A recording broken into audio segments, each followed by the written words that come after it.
Hi all, I'm Matt Childers, and today I'm going to give you a quick demo of the IOS2Meraki Python library. And what this library does is it takes switch port configurations for iOS devices, and it reads in those switch port configurations and uses them to configure switches in your Meraki network with a comparable Meraki switch port config. So today I'm going to kind of walk through the script that utilizes this IOS2Meraki library. Show you how you can use it yourself, and show you the demo of it. So let's just jump right into it. So this is a script called Meraki Demo. It'll be available in the GitHub repository. You can download it and you can play with this yourself. But ultimately what it does is it walks through, or actually it assigns a group of switches to a group of serial numbers that you have within your Meraki inventory. So let me just switch over real quick and show you. I'm going to be using this Site1 in my device testing organization, and you can see right now in this network Site1 there are no switches currently there. However, if I go and look at my inventory for my organization, you can see I've got 4 switches that I've claimed here that can be then assigned to my network, which we're all going to do within our script. So the one thing we need to do at first is just define a name for each of these serial numbers that we're going to be pulling into our network. You can also see I've assigned here a site, in this case Site1, which is the network that I'm going to assign these switches to. And then the third piece of this is I'm going to have a data path, which is going to have my iOS configs for each of these switches. Let's switch over to that real quick just so you can see. So you can see switch 1, 2, 3, and 4. One important thing is I need to make sure that these names of my text files here, which have my iOS configurations in them, match the serial numbers that are in this switch mapping dictionary object.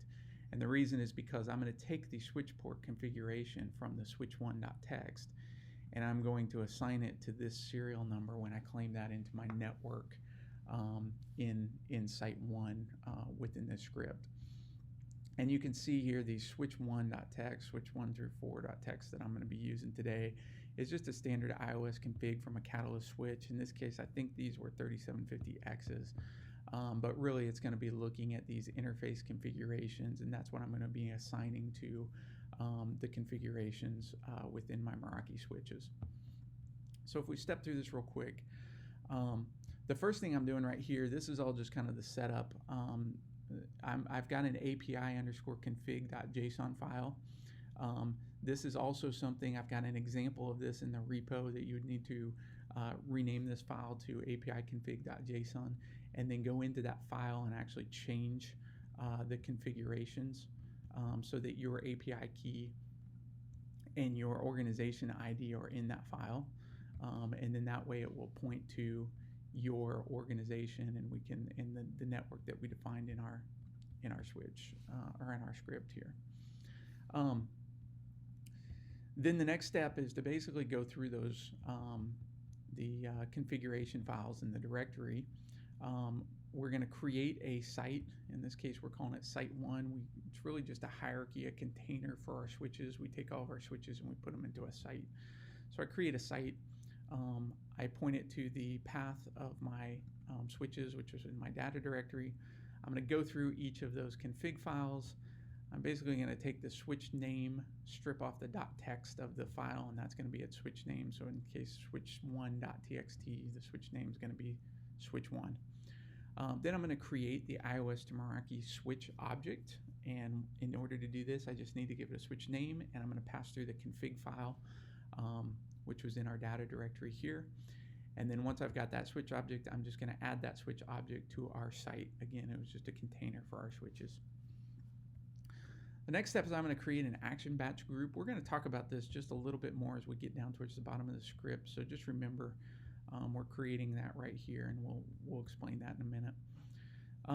Then we're going to go through each of the switches in our site. So we created a site, we added all of our switches to it. Now when we added these switches, we actually parsed through the configuration of these.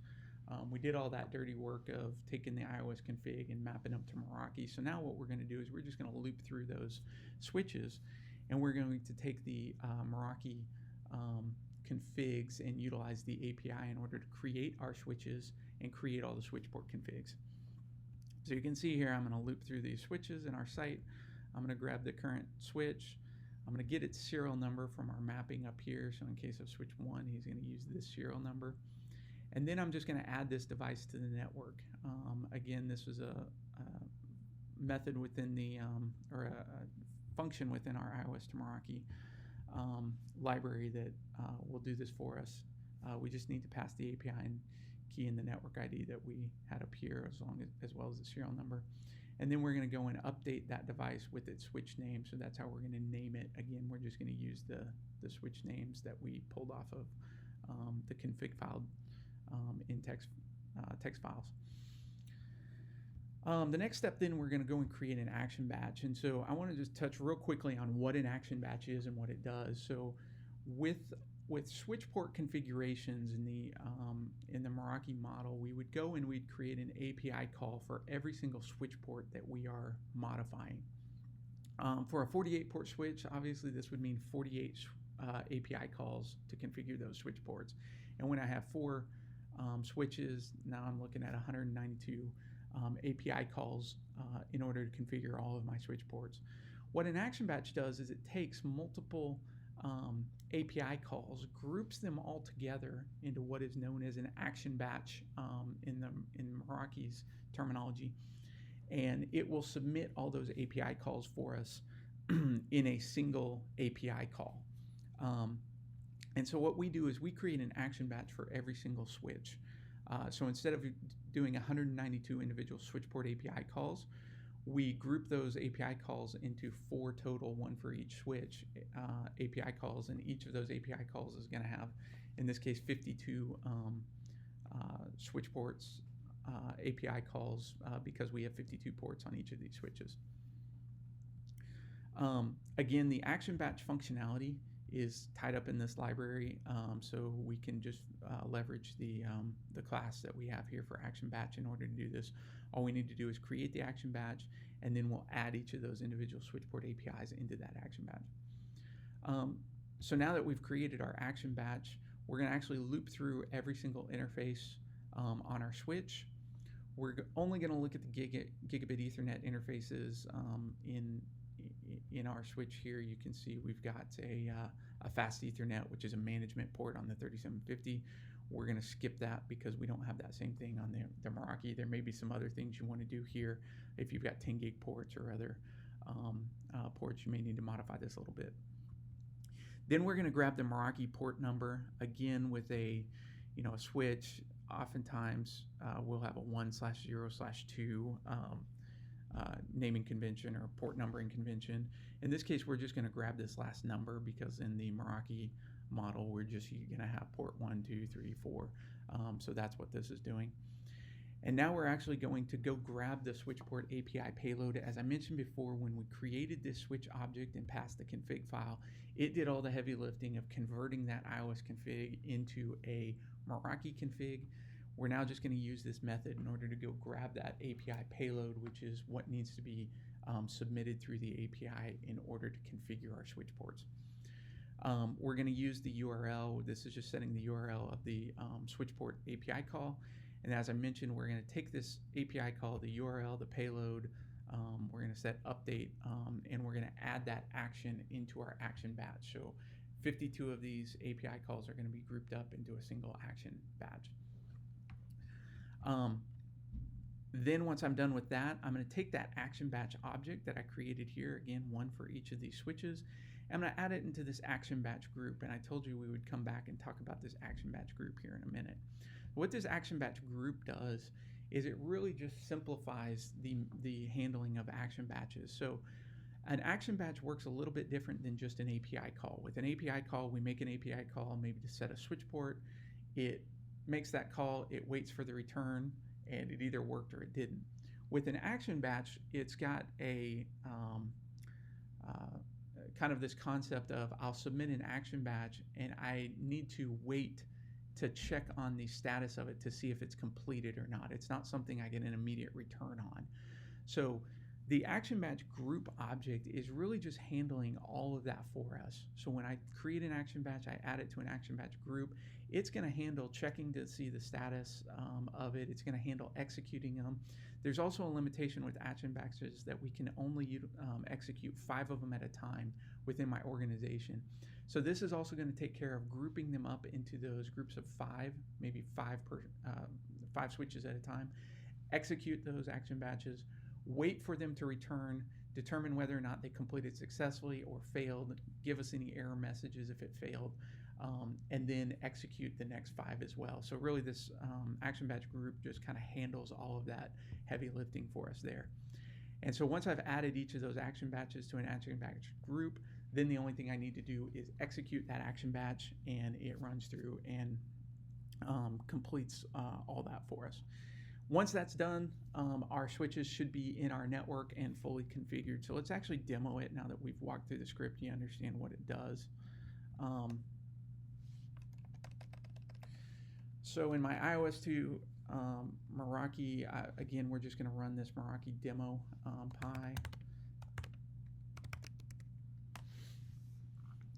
And so, as we mentioned, now what it's actually going to do is going to go through here, grab all of our switch configurations, create those switches, and create those into our site. So as you remember, back over here, we had no switches in our Site 1 network. It is currently in the process of going in and claiming those devices or adding those devices serial numbers into our network and renaming those. So you can see here it's done that for 4 of them.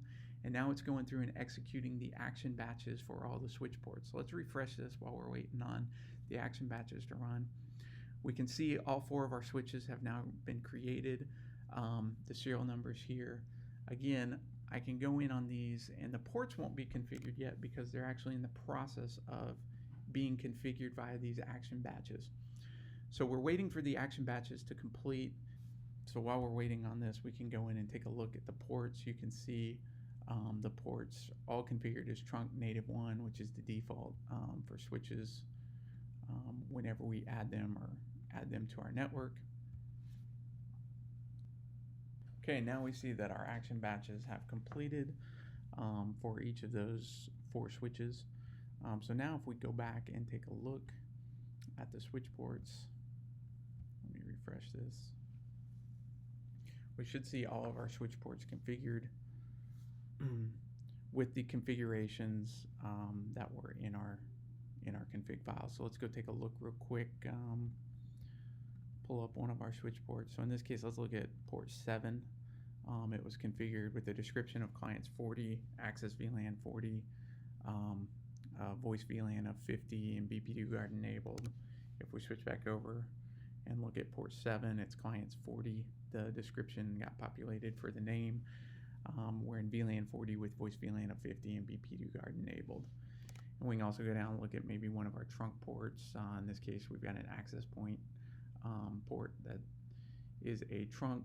It's allowing VLANs 10, 20, and 30, and its native VLAN is 20. So if we scroll down here, we can see access points trunk, native VLAN of 20. Let's click on this so we can see the allowed VLANs.